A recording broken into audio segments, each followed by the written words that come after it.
Olá, boa tarde.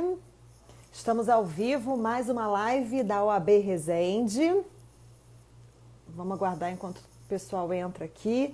Eu sou Elisa Veiga, sou jornalista. Vou mediar essa live, fazer as perguntas. Quem quiser mandar pergunta para a gente já pode mandar a sua pergunta. Já vou chamar aqui Dr. Luiz Neuci, juiz do trabalho. Vamos falar sobre execução e acordos em tempos de pandemia. Deixa eu só colocar aqui e fixar o nosso comentário aqui para todo mundo saber sobre o que estamos falando. Vou chamar aqui. Guardando conexão. Está todo mundo ouvindo bem? Olá, boa tarde. Bem, Elisa. Tudo bem, senhor? Tudo jóia. Muito obrigado pela oportunidade, pelo convite. Quero agradecer a doutora Andréia, quero agradecer também ao doutor Pizarino e ter a oportunidade de falar com meus companheiros aí de luta, operadores do direito, os advogados de Resende. Eu estou com saudade de todos eles. Já estamos aí desde março, a nossa audiência, mas ninguém contava que nós vivêssemos esse ano uma situação de pandemia, uma situação de calamidade pública, e o melhor que nós temos a fazer nesse momento é unir esforços para tentar sair da melhor maneira possível dessa situação muito, muito gravosa. Essa é a... Com certeza, já agradeço, né, a sua disponibilidade por estar aqui com a gente. Vou pedir para quem está aqui na live para dar um ok, se o áudio está tudo bem, só para a gente poder ter uma ideia, né? Para a gente poder começar. Gostaria que o senhor começasse falando, então, um pouquinho sobre a demanda, né, nesse momento, com relação à Justiça do Trabalho. Como tem sido isso? Aumentou essa demanda? Como é que está o funcionamento? Tá, vamos lá. Essa oportunidade que está me dando é muito boa, porque eu estou em contato diário, de segunda a domingo, com o meu diretor, que tem um canal de contato com todos os advogados, e sabendo todas as pretensões deles, as solicitações, os requerimentos. Todos os dias eles podem ficar tranquilos que eu estou vivendo o drama que eles vivem junto com eles. Eu vou aproveitar essa oportunidade até para adiantar algumas coisas que eu pretendo. Como a gente não está tendo contato em audiência, o contato que a gente sempre teve, a distância acaba se impondo. E você não, o advogado, muitas das vezes, não sabe como é que vai funcionar. Vai ter audiência virtual na segunda vara do trabalho, vai ter instrução ou só conciliação, como é que vai ser, os processos físicos vão andar ou não.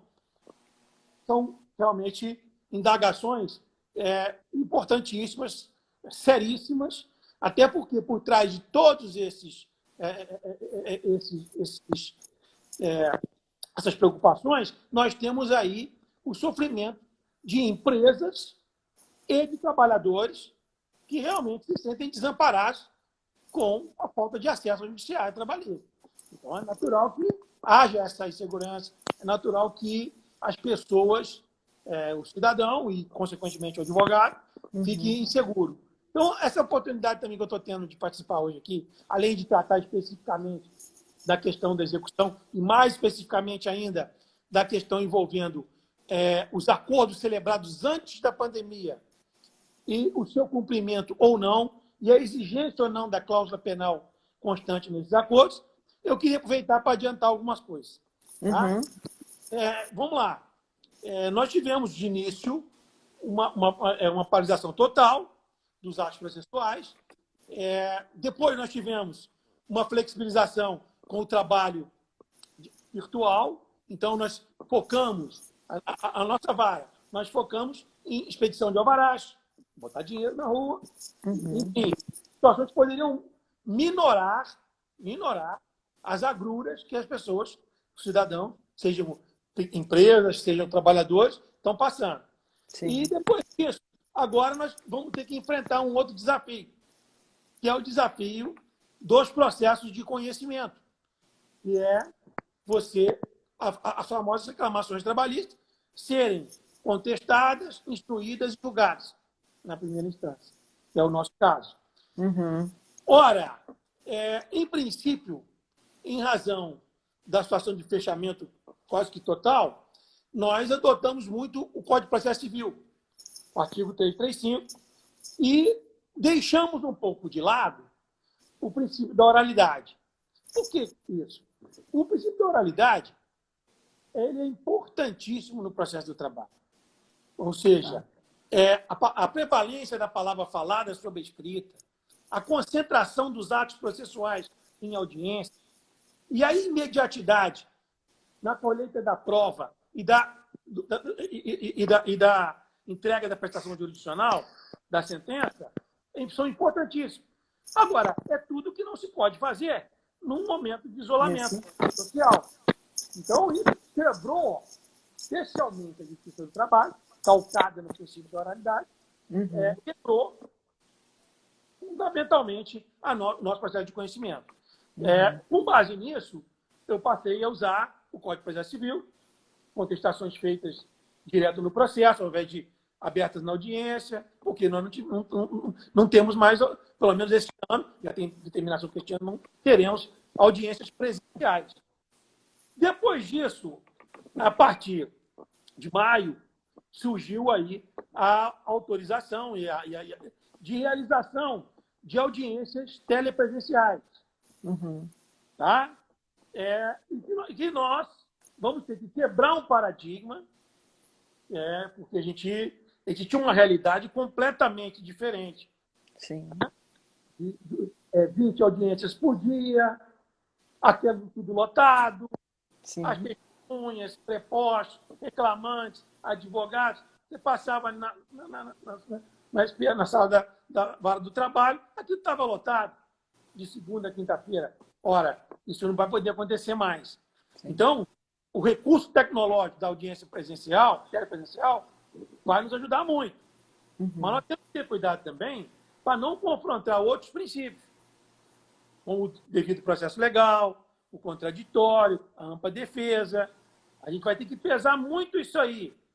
O que eu vejo hoje, Elisa, é o seguinte. Eu participo de vários grupos de magistrados, e o que a gente conversa é o seguinte.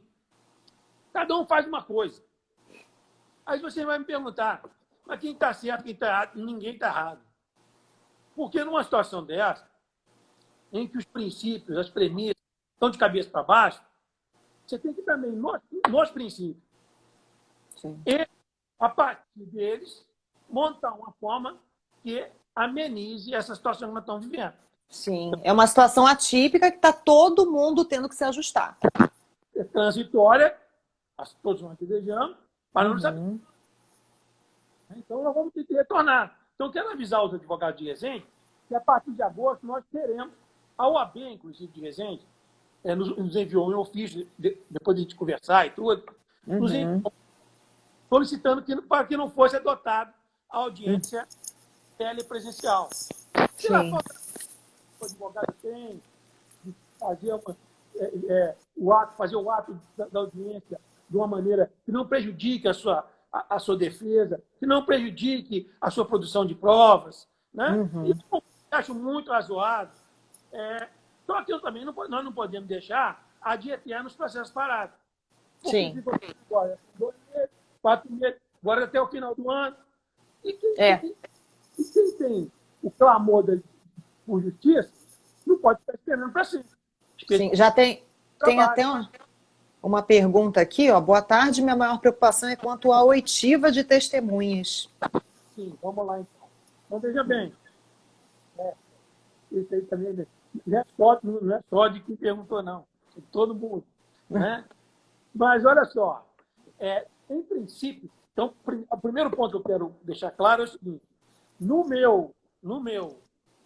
Na segunda vara de trabalho de Resende, a audiência, o ato conjunto do tribunal diz que o advogado que não se sentir preparado, que tiver uma justificativa, ele pode se recusar a fazer a audiência telepresencial. E o juiz irá apreciar. Então, eu quero tranquilizar os advogados de Resende, de que lá na vara de trabalho, da segunda vara de trabalho de Resende, só serão realizadas audiências se as duas partes concordarem. Sim. Então, não vai ter a possibilidade de uma justificativa ou recusa ser simplesmente ignorada por mim. Não. A vara vai funcionar. Haverá audiência, sim, desde que ambas as partes concordem. Então, Tá. isso eu acho que é também. Então, não, Tá. isso não atrapalha o requerimento da OAB, mas, ao mesmo tempo, resguarda o andamento dos processos e que as partes se sintam preparadas para fazer esse ato. Tá? Uhum. Tá. Então, aí vamos lá. O que o colega só está fazendo, já começou, estamos no mês de julho, fazendo testes aqui, na segunda-feira do trabalho. Agora, aqui é tudo longe, né? Aqui eu moro na roça, tem mais vezes de conexão, vai ser uma teste. Mas são novos. Sim. Alguns colegas estão fazendo audiências só conciliatórias ou inaugurais, que a gente diz, né? Outros colegas estão fazendo audiências fracionadas. E alguns poucos colegas já estão instruindo com oitiva de testemunha. Eu tenho até um colega, o Matheus, que está em Barra do Piraí, que esta semana fez a primeira um testemunho. Ele demorou, obviamente, fez uma, para fazer só de instrução, oitiva de testemunha, por dia 6, 7. Então, demorou, mas ele achou que foi viável, gostou. Então, a gente tem que começar também a deixar de lado esse medo novo. Sim. Situação como essa, o novo se impõe. Eu tenho, por exemplo, agora esse mês de julho, eu faço 26 anos de magistratura. Quando eu entrei, eu fazia à mão a minha sentença. Primeiro, princípio da oralidade, todo mundo na audiência, aquela coisa locada. Minha vida foi. Eu estou sentindo uma falta, você não tem ideia. Os advogados estão me assistindo, eles sabem o quanto eu sinto falta daquele nosso burburinho criativo da sessão de audiência. Então, no início, eu fazia sentença à mão. E a sentença, quando eu entrei, olha como é que os tempos mudaram. E a sentença ia para um setor da vara, setor da datilografia. Uhum. Eu ia lá no balcão e perguntava: cadê meu processo? Está na datilografia.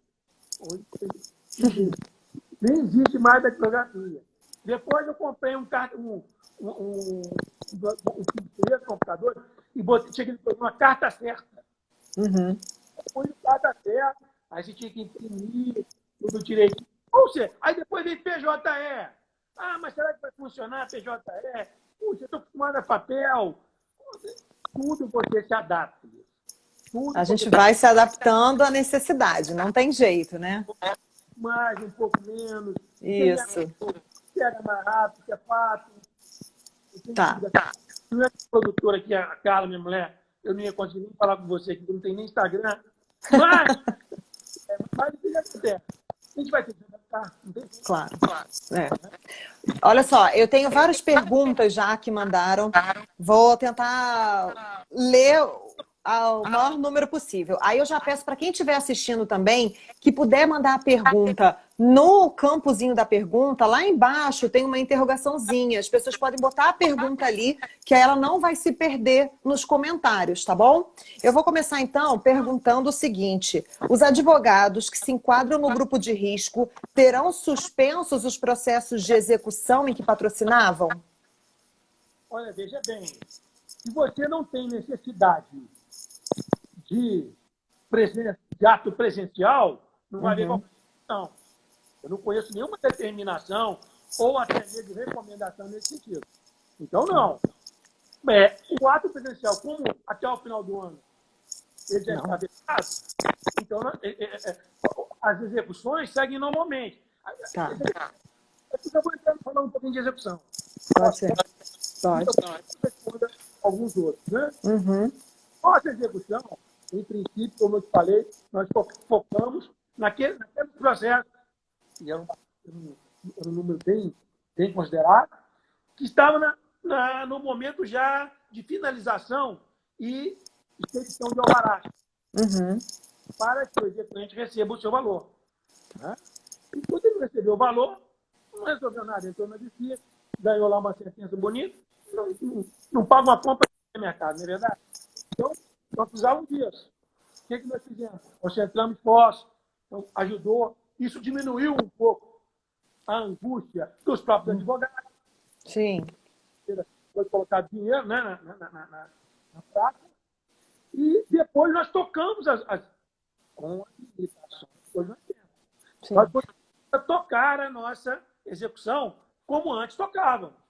Então, por exemplo, bloqueios de Bacenjude, bloqueios Renajude de veículos, continuamos fazendo.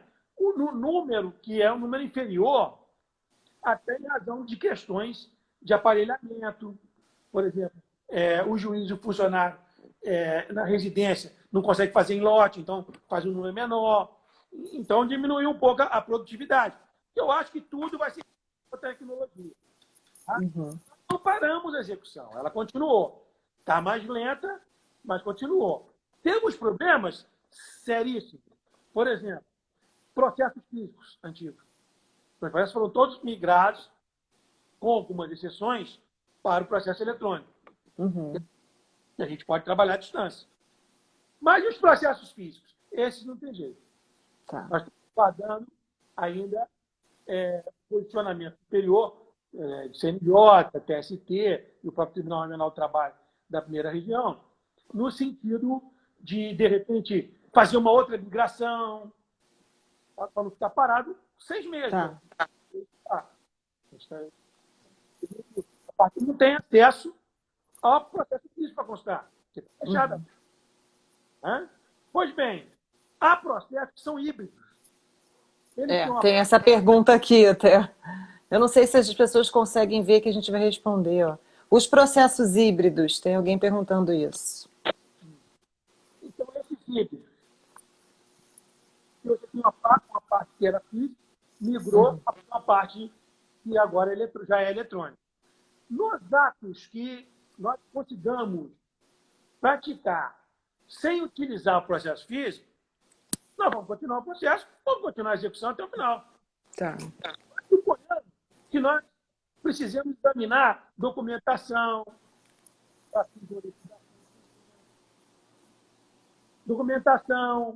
fim de um embargo à execução, e que estejam no processo físico. Também serão prestados. Porque antes da celeridade, da duração razoável, está a ampla defesa, né? Que é um princípio constitucional. Então, a gente está fazendo, já aqueles que são só eletrônicos, eles tocando normalmente. Tá. Então, tem uma pergunta aqui que é o seguinte: as audiências virtuais, de uma forma geral, em especial para fins de composição de acordo, estão regulamentadas em lei ou são fruto apenas de atos administrativos dos tribunais? Isso não fere o princípio da legalidade? É uma boa pergunta. É engraçado a gente falar em legalidade num momento como esse. Eu tenho, por exemplo, a legalidade é aquele princípio positivista de estar lá escrito na lei. Direitinho. Sim. Ninguém consegue prever. Eu tenho 58 anos de idade, nunca passei, nunca vivi o que eu estou vivendo agora. Cada 3 meses e meio, a pessoa só conversa com a minha esposa, e agora, se deixar, eu fico 3 horas conversando aqui. Porque você sente uma falta do jeito que eu falo, sente uma falta nada. Então, veja bem, as coisas mudaram. Sim. O princípio da legalidade é importante, não é para se agir, ou praticar atos processuais contra a lei, quer dizer, contra a lei, mas você tem uma série de lacunas, você tem uma série de espaços onde os atos normativos, sejam do CNJ, sejam do Conselho Superior da Justiça do Trabalho, sejam do Tribunal Regional do Trabalho, que é o nosso ato conjunto de audiência telepresencial, eu acho que cumprem muito bem e estão dentro da legalidade nesse aspecto. Tá. Observar a legalidade com base em quê? Em princípios ainda maiores. Os princípios da duração razoável do processo, do devido processo legal e outros. Então, é um momento mais de princípio do que de forma. Se a gente procurar o que está escrito, ninguém está escrevendo isso. Sim. Quando eu nasci, ninguém falou isso. Uhum. Você tem uma ideia, depois de adiantando uma questão que nós vamos discutir mais tarde, a questão do acordo, suspensão do pagamento do acordo. Sim. O artigo 501 da CLT, ele é o que fala da força maior. Então, isentaria, ficaria isento de algumas obrigações o empregador em caso de força maior. Uhum. Aos 26 anos de magistratura, se pegar aí o número de audiências que eu fiz, o número de sentenças que eu fiz, acho que foi bastante. Né? Estava em torno, a gente fez um cálculo ano passado, quando eu comecei 25, e estava em torno mais ou menos de 30 a 40 mil audiências. E também sentença, não sei, mas muito. Eu nunca tinha aplicado, eu nunca tinha polido o artigo 501. Porque, na verdade, se confundia a força maior com a quebra do empreendimento, com a diminuição do mercado naquele setor, com até uma crise econômica. E, para mim, não era cabível. E, de fato, o próprio tribunal era muito difícil encontrar uma jurisprudência admitindo isso, a força maior. Já agora, no meio dessa calamidade pública, ele tem ampla aplicação. Então, para você notar que os paradigmas mudaram. Uhum. E que era mais fácil quebrar o ato do que quebrar paradigmas. E é verdade. A gente quebrar esses paradigmas vai ser muito difícil, mas está se impondo, porque não temos outra opção. Uhum. Não podemos parar, esperar quando é que vai ter vacina, esperar quando é que vai ter. Não podemos ter aglomeração para fazer audiência. Sim. Não dá mais. A gente vai ter que começar a andar e trocar o pneu com o carro andando. É. É isso. Vamos. Não perde legalidade. Tá, eu vou para mais uma pergunta aqui então, tá? Me pediram até para desativar os comentários para melhorar a transmissão, mas eu vou ter que deixar os comentários abertos, porque às vezes a pessoa precisa comentar alguma coisa, não sabe mandar pergunta, então eu espero que todo mundo consiga entender dessa forma. Vou fazer a pergunta aqui, tá? Com base no artigo 393 do Código Civil, no parágrafo 1º do artigo 8º da CLT, cabe a aplicação deste dispositivo para quem não conseguiu honrar com os acordos e ou estão em execução? Tá, aí é o ponto praticamente central do nosso encontro de hoje. Eu tenho tanto para matar a saudade dos meus amigos advogados, mas assim, o ponto central seria exatamente a execução dos acordos inadimplidos, não pagos, que foram pactuados antes do decreto de 20 de março, legislativo número 6 de 20 de março, e que venceram depois. Sim. Óbvio que muitas atividades paralisaram totalmente, outras parcialmente. E aí fica uma situação, como é que elas vão saldar os compromissos que elas assumiram numa situação fática, completamente diferente? Então, é o que se faz pensar. O 393, salvo engano, do Código Civil, é a força maior, realmente é o instituto da força maior, que nós Sim. vamos usar pelo artigo 8º. O artigo 8º do CLT é para utilização supletiva do direito comum. Nós nem precisamos usar, nós temos aquele 501 que eu acabei de falar para você, na própria CLT. Mas, está valendo. 393 e mais 501 da CLT. Tá? O que aconteceu? Quando surgiu a paralisação, a decretação do estado de calamidade, menos de um mês depois, começaram a aparecer petições na vara solicitando a execução de acordos que não foram adimplidos, não foram pagos. Tá? Então, isso parte do que eu separei, eu para achar de força maior é um negócio complicado. Eu, para achar uma jurisprudência que ainda não tinha. Hoje você conta alguma coisa ou outra, porque está todo mundo discutindo isso. Mas eu, para montar, fazer um despacho mais. Eu consegui uma jurisprudência que o pagamento não foi feito, por causa de greve de ônibus, não, greve bancária, então a pessoa não conseguiu, comprovou isso, e aí foi liberada a mora. O juiz entendeu, o tribunal entendeu, de que não era passível a aplicação da cláusula penal. Tá? Veja bem, eu então resolvi, eu tenho agido de uma maneira, eu escuto todo mundo. Todo mundo. Tem gente que quer fazer tudo uma vez que sai de novidade. Tem gente que quer retratar totalmente as novidades. Não vai dar para tocar enquanto não tiver nada voltado ao normal, ou mais ou menos normal. Eu gosto de ficar no centro, observando e fazendo as coisas paulatinamente. Então, por exemplo, eu decidi, e ainda estou assim, suspender a execução dos acordos por 60 dias. E nos 60 dias, uma vez quitado, não incidiria a multa. Tá. Né? Uhum. O que acontece? Já de 60 dias, eu resolvi 60 dias. Mas 60 dias chegaram também, né? Sim.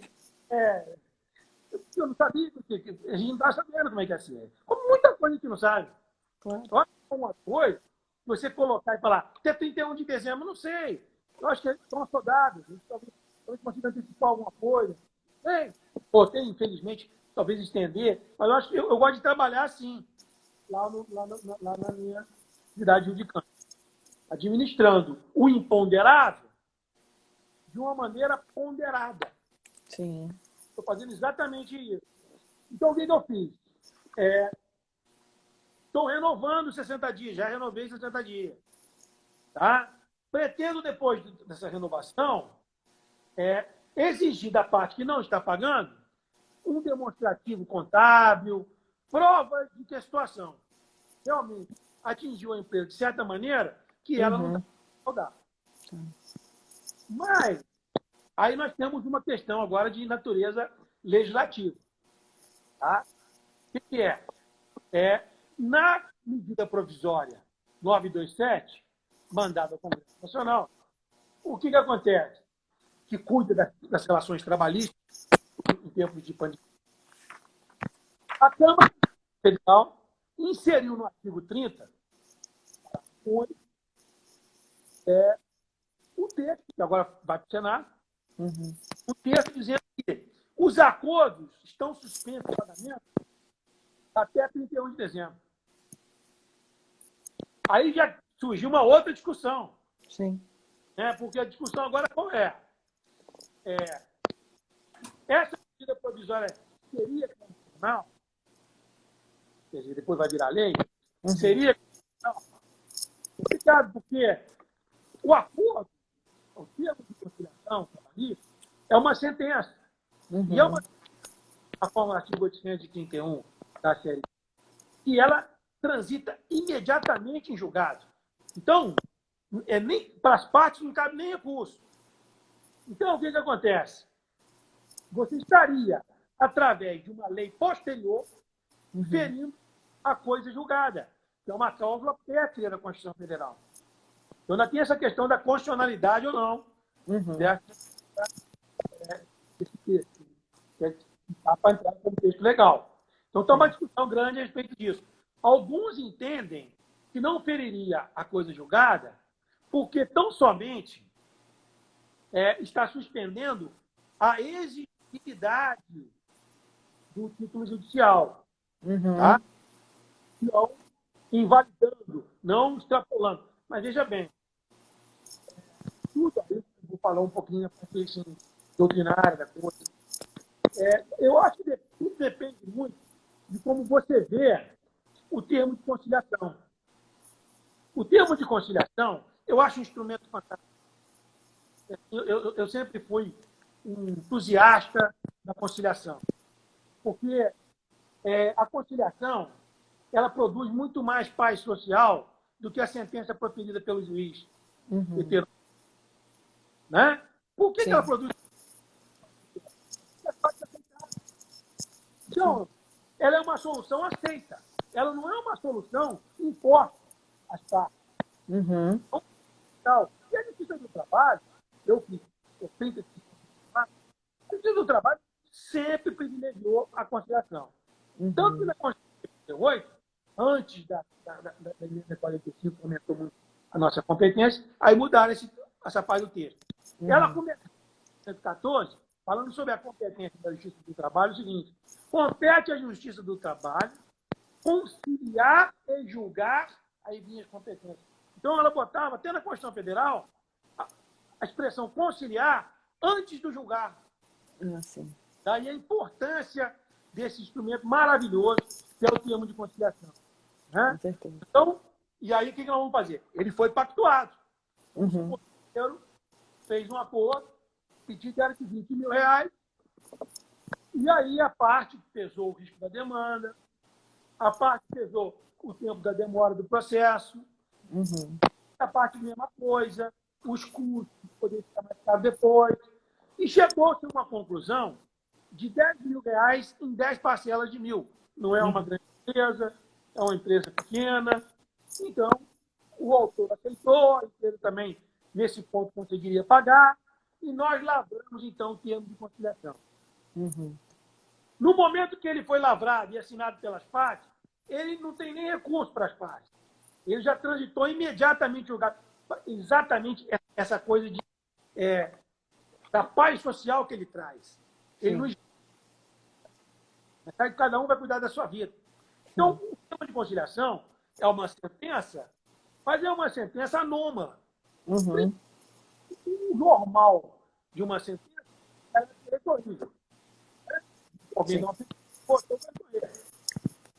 ela já transita imediatamente julgada. Foi característica do conhecimento doutrinário, jurisprudencialmente, é a extrapetitividade. Às vezes a parte pede A, B e C, e aí no dia está conversando lá, mas eu tinha também esquecido de pedir isso, o reclamante falou aqui para mim agora, então, e aí faz uma conciliação extrapetida, fora do que está pedido, e da quitação geral quanto ao estilo de contrato de trabalho. Mata a relação jurídica. Cada um vai cuidar da sua vida, tranquilo, para frente, paz social, né, na veia. E a extrapetitividade, uma sentença regular, é um risco. Então, é passivo de imunidade. Agora, veja bem, no caso, reforma, o que dá para parar. Mas veja bem, então aí vai depender do como nós encaramos o termo de conciliação. O termo de conciliação teria natureza jurídica de não somente um ato processual, no caso uma sentença, para quem pensa assim, eu acho bem defensável querer exigir que as conciliações que foram feitas sejam cumpridas. Que a gente tenha essa multa, etc. Por outro lado, uma outra corrente, que entende que o termo de conciliação foi meu posicionamento, tanto que eu fiz 60 dias, renovei e ainda vou explicar depois, vou explicar como. Veja bem, então o que acontece? Quem entende que o termo de conciliação tem uma natureza jurídica mista, de ato processual, mas também de negócio jurídico, quase colocando como um contrato entre as partes, né? Aí já poderia ter uma outra visão. Porque se nós formos falar de negócio jurídico, o que foi combinado tem que ser cumprido. Acta sunt servanda, lá do direito positivo. Combinado não é caro. Mas esse princípio, aos poucos, vai sendo substituído. Porque a manifestação de vontade tem muito valor. Mas nós vimos aí depois da Primeira Guerra Mundial, olha só, nós estamos falando de coisa que mexeu com o mundo jurídico, Primeira Guerra Mundial. Então, é nesse padrão. Nós vamos conseguir enxergar isso anos para frente. Sim.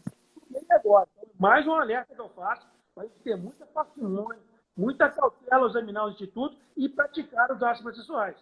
Depois, outra coisa, já fazer besteira, já fez. Tá. Agora, a gente Aí foi surgindo a cláusula rebus sic stantibus, e depois evoluiu para a teoria da improvisão. Então, o quê? O que é combinado não é caro, desde que tudo esteja mais ou menos normal. Sim. Se acontece um troço totalmente diferente, que ninguém pensava que fosse acontecer, que desequilibrou completamente o que nós combinamos, nós temos que mudar também.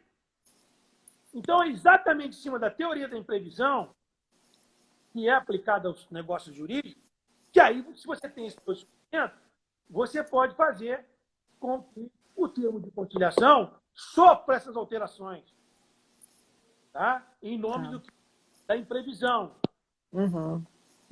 das coisas novas, dos fatos novos. Tá, tem até uma pergunta aqui que é o seguinte: se as empresas podem invocar o artigo 406 da CLT e, ao demitirem seus funcionários, não pagar as verbas de cunho indenizatório? Olha, veja bem, não há qualquer previsão de não pagamento de verba rescisória ou coisa nesse sentido. Né? Até nós tivemos alguns comentários levados à mídia, até por políticos e tudo, falava, se foi o Estado que fechou, nós vamos fazer o seguinte, manda o governador pagar. Eu escutei isso. Manda não sei quem pagar. O fato do príncipe é o seguinte, a pessoa não conseguiu funcionar por uma determinação do Estado, mas isso vale para o quê? Para fechamentos, para fim de uma atividade. Sim. Isso não aconteceu porque nós estamos realmente, algumas parando totalmente, outras parando parcialmente.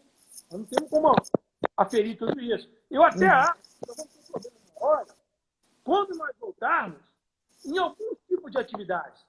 Por exemplo, cinema, setor de teatro, shows, tudo que tiver aglomeração, nós vamos ter dificuldade.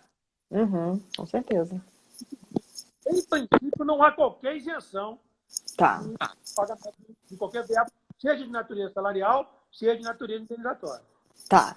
E nos processos em que houve acordo, a parte que descumprir poderá desistir do acordo sem risco de sofrer acréscimo de juros e multas, voltando o débito no valor inicial da execução, se baseando aí no artigo 478 do Código Civil? Tá. O 478 do Código Civil é exatamente a teoria de previsão. E aí, salvo engano, mas salvo engano é isso. Então, o que acontece? Aí é um pouco diferente, né? Sim. Aí você me pergunta o seguinte, Elisa, mas diferente por quê?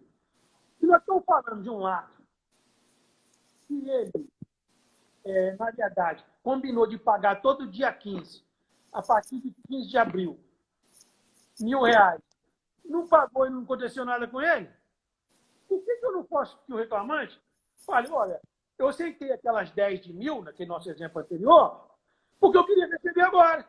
Se eu soubesse que ia ficar suspenso, eu não queria. Então, eu também não quero mais fazer esse acordo. Exatamente essa pergunta. Eu acho que eu captei o espírito da pergunta. Eu acho, veja bem, mantida essa redação no artigo 30 da medida provisória 927, eu acho que poderia trabalhar na legislação, para dar mais segurança jurídica, porque uma possibilidade de que a parte que tem para receber. Quer dizer, então, naquele nosso exemplo inicial, ele aceitou 10 porque ia receber agora. Ia começar a receber. E agora ele vai ficar sabendo que era o 10 a partir do ano que vem. Ou seja, ele só perdeu. Eu acho que ele teria, por uma questão de equidade, uma questão de justiça, de ter oportunizado, né, a faculdade de desistir da conciliação e voltaria ao processo ao início, com contestação, algumas coisas. Eu cheguei a sugerir isso em alguns debates. Quando eu falei, mas sempre tem um chato, né? Aí a gente está abafando, mas sempre mas você já recebeu metade, não tem dinheiro para devolver. Aí já me complicou. Tá, vão ter problema, vão ter problema. Mas se ele já recebeu uma parte e que ele não tem direito para resolver, não tem dinheiro para devolver, então ele não poderia desistir. Ele tem o direito, desde que ele devolva. Ele vai voltar e Sim. está Sim. né? Todas essas indagações ainda vão ficar muito tempo aí. E olha só, aí tem até a pergunta relacionada a isso, se há uma obrigatoriedade em a outra parte acordante aceitar a redução do acordo enquanto persistir a pandemia. E em caso de discordância da parte, pode o juiz intervir para ver o equilíbrio processual e social? Veja bem, então, por enquanto, a gente está falando de que os termos da conciliação do acordo, ele já foi estipulado no dia que foi homologado. Foi julgado na mesma hora. Nós estamos falando aqui agora do quê? Do recebimento. Né? E nós estamos falando de quê? Cumprimento dos valores do Estado e incidência de cláusula penal, né? Pelo não pagamento, que geralmente está lá embaixo. Depende da base, depende do acordo. 30% da parte avançada. Ok? Então, nós estamos falando nisso. Quanto às multas, eu acho plenamente viável que possa o juiz arrefecer a incidência delas. Tá. Então, eu tenho feito. Nesse meu despacho, eu já falo o seguinte: se fosse cumprir 60 dias, me dava dispensada da multa. Ora, eu já não vou pensar assim. Exatamente o que quem perguntou aí estava querendo saber. Agora, renovei, processos que eu fiquei 60 dias, depois mais 60, não deu. Eu acho que eu vou tentar, até para teste, eu estou estudando, mas em agosto eu devo começar exatamente por esses processos. Botar as audiências telepresenciais desses acordos para tentar renegociá-los através de participação entre as partes, que é um novo acordo. Então, vamos sentar de novo aqui. Ora, quando fez era isso. Eu acho que a conciliação, e até, às vezes, a situação é tão dramática, infelizmente, que até facilita a composição. As partes vão pesar com outros paradigmas também. Sim. Eu pretendo fazer isso. Lógico, se a gente fizer e houver, tivermos sucesso com as inovações, ótimo, a inovação vai substituir o acordo e aí ela vai poder ser exigida. Veja bem, eu pactuei um acordo em agosto. Eu não paguei uma parcela, executado normalmente. Porque a pandemia já existe. Não estamos falando mais em teoria da imprevisão. Tá.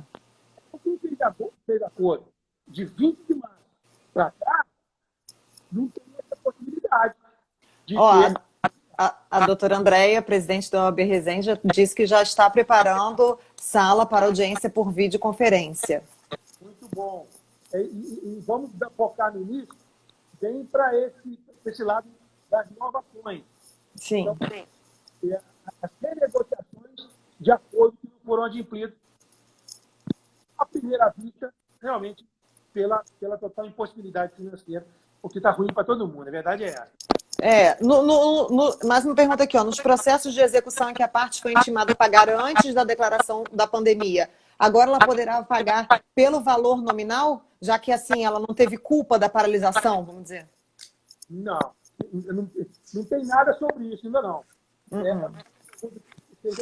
Quero dizer o seguinte,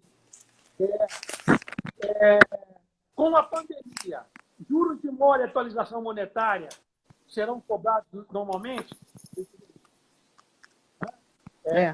No meu modo de ver, algumas coisas todas diferentes, posso falar um negócio para você hoje, amanhã no meu despacho é outro. Está aberto para mim para ser convencido. No meu entender, a execução, não é execução da conciliação, não. A execução forçada, ou seja, a pessoa perdeu e não pagou. Perdeu a sentença, foi para o tribunal, voltou, não pagou, já está sendo executada, Né? Neste caso, especificamente, eu não vejo nem autorização legal, e aí inferiria o princípio da legalidade de maneira crassa, e vejo substância doutrinária ou principiológica para isso também não. Tá. Olha só, muitos estabelecimentos que fecharam acordo antes da pandemia atualmente vêm passando, né, por uma crise financeira. Caberia, então, uma negociação do acordo com base no artigo 480 do Código Civil? Tá, veja bem.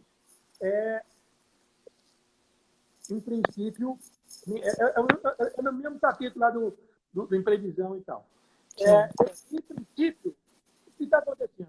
Já está tendo a suspensão da Constituição, de certa maneira, ele já está sendo abarcado por essa não vantagem, mas por essa prerrogativa.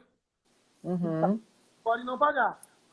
Mas eu não descarto, trazendo para o processo de trabalho, trazendo para a execução trabalhista, de que seja feito um requerimento pela parte, que assim gostaria de tentar uma renegociação, que seja inserido esse processo nessas pautas virtuais que faremos a partir de agosto. Sim. Que podemos renegociá-las. Né? Então, eu não descarto. Tá. Com base nas decisões do Supremo Tribunal Federal, muitas empresas enfrentaram mandado de segurança para postergar débitos até dezembro de 2020 com êxito. Isso poderia acontecer também em casos trabalhistas? Olha, a execução propriamente dita, eu tenho uma certa dificuldade de aceitar. Porque, normalmente, as execuções trabalhistas, elas tratam de verbas de natureza alimentar. A gente costuma dizer que quando o empregador tem um resfriado, o empregado tem uma pneumonia. E é fato. Então, é diferente você conseguir uma renegociação de dívida junto a instituições bancárias, financiamento, fornecedores até, enfim, contratantes do seu mesmo quilate econômico, do poder econômico. Na execução trabalhista, onde, em regra, a verba é de natureza alimentar e temos o hipossuficiente, que é o trabalhador, eu não vejo como conseguir, não. Mas eu acredito também aquela coisa. Eu acredito em tudo. Cada dia tem um negócio. Até aproveitando aqui a oportunidade, de execução, e o caso tem a ver, essa semana é uma loucura, porque saiu a liminar do ministro Gilmar Mendes, e que Não, pode seguir, pode seguir. Então, uma liminar, que nós temos uma discussão antiga, de alguns anos, sobre o índice de atualização monetária dos débitos trabalhistas. Se é a TR que vai ser utilizado, ou se é o IPCAE. O IPCAE, dependendo da situação, das verbas envolvidas e tudo, pode chegar até 30% a mais. Então, isso é uma discussão pesada. E agora veio uma liminar, esta semana, do ministro Gilmar Mendes, mandando suspender os processos em que estivéssemos discutindo qual índice a ser aplicado. Mas se a gente for ler de uma maneira ampla, todos. Nós vamos para a execução, então são todos. Hoje em dia, com a reforma trabalhista, as petições iniciais têm que ser líquidas. E muitas das vezes a vinda também atualizada e a discussão vai na sentença. Então, iria suspender, em tese, até os processos iniciais. Pararia. Aí entra nos grupos, cada um fala um negócio, e assim, é bom que a coisa vai ficando, né? Tem que haver essa discussão para se colocar as ideias. Exato. Eu pego um pouquinho de um, do outro, e assim, outras eu sou mais teimoso, vou com o meu jeito mesmo, mas não tem ninguém errado. Então, o importante é que, numa situação dessa, a gente tem que estar bem intencionado, focado em tentar fazer a melhor distribuição jurisdicional possível. Né? Pois bem, mas já saiu um aclaramento dessa decisão, dizendo que não impediria, no agravo interno, recebi hoje, de manhã. Não impediria de continuar os processos. Você poderia fazer. Então, isso foi bom, porque nos abriu a situação seguinte. A gente pode atualizar pela TR, que é o menor. Se amanhã o Supremo julgar que é o IPCAE, eles teriam execução complementar. Mas você não para o processo. Você executa pelo menor. Se amanhã achar que o Supremo entender que o maior que é cabível, a gente vai ter um trabalho dobrado. Mas, pelo menos, o processo agora não fica sobrestado. Agora, penso. Tá. Tinha essa pergunta aqui, nas sentenças proferidas que determinaram a atualização com o índice IPCAE, após a publicação da liminar, né, caberia embargos de declaração para sanar eventual omissão, se esse processo ficaria suspenso, caso fosse discutido o índice aplicado? Né? Antes que apresentou em julgado, outra coisa julgada. E foi depois. Veja bem, eu acho que a situação, de fato, ela não é uma contradição, não é uma omissão. O juiz chegou e falou, é isso aqui. Eu acho que cabe ali, caso, no recurso ordinário, ser provocado em tribunal modificar. Tá? Mas é um erro injudicando. Mas, se o juiz tiver boa vontade, se a gente está com o seu modelo de TF, aí você já põe, eu não uso. Eu gosto de deixar isso para liquidação de sentença. É porque as coisas são tão, no Brasil, são tão, você vê, ainda mais negócio de atualização, cada hora é uma coisa. Então, eu deixo para liquidação. Já põe direitinho, né? Aí já está lá com o modelo, saiu. Então, se a parte fizer lá, tem uma contradição entre o que está no dispositivo e o contido na liminar, no processo número tal, poderia esclarecer, eu receberia e corrigiria. Tá. Olha só, a doutora Vânia está perguntando, mas a correção atualmente é com a TR ou não? Doutora Vânia, me faça pergunta difícil, não, doutora Vânia. É essa discussão que o ministro Gilmar Mendes determinou que fossem suspensos os processos, porque ele não sabe. O Supremo vai julgar ainda no seu colégio. Então, pode ser ainda TF ou pode ser IPCA. Por que nós vamos fazer, pelo que eu conversei com meus colegas, inclusive hoje, que saiu hoje, esse aclaramento? Por que eu vou fazer pelo TR? Porque o TR é menor. Então, eu não corro o risco de pagar mais para alguém indevidamente se amanhã o Supremo entender que o valor era o menor. Então, o único risco que eu tenho é de ter um trabalho maior executando um complemento entre os dois riscos. Entendeu? Não tem nada ainda não definido. Tá. Tem uma pergunta assim, como ficarão os processos com a suspensão sobre a fora de juros e correção diante da liminar do STF?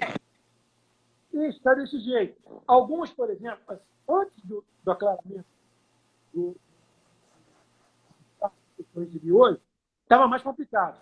Sim. Negócio. Então vou chegar na sentença de para tudo. Eu dei entrada pedindo tanto, corrigindo tanto, estou discutindo a correção. Então pararia também, eu estaria descumprindo a decisão do Supremo Tribunal Federal.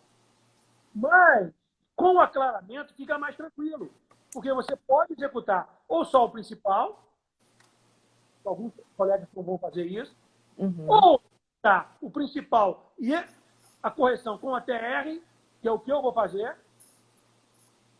né? Tá. Eu acho que você não pode fazer é prosseguir executando pelo maior. Porque se amanhã, na votação da decisão, o Supremo entender que a ser utilizado, a taxa a ser utilizada é a TR, o que acontece? A chance de receber de volta paga maior é muito pequena. Então, Tá, tem uma dúvida aqui. A empresa que está sem funcionamento devido à suspensão de contrato dos seus colaboradores pode diferir as parcelas de acordo ou ter a execução suspensa devido à pandemia, uma vez que a execução nesse momento poderia levar a empresa à falência? Ó, é esse, inclusive, o fundamento de praticamente todos os requerimentos que a gente recebe. Uhum. E é o fundamento também, a motivação da inserção pela Câmara Federal desse dispositivo no artigo 30 da MP 927, suspendendo até o final. Ele não fala data, Uhum. fala até o final do estado de calamidade pública. Você vai lá no decreto legislativo de 20 de março, está lá que é até 31 de dezembro. Então, já começa a pensar o seguinte, em princípio até 31 de dezembro. Tá. Então, eu acho que esse fundamento é o fundamento principal, que é a teoria da imprevisão, ninguém previa isso. Né? Gosto muito daquela ideia, eu não sei ainda a base legal, jurídica, tem que pensar, tem que trabalhar em cima disso.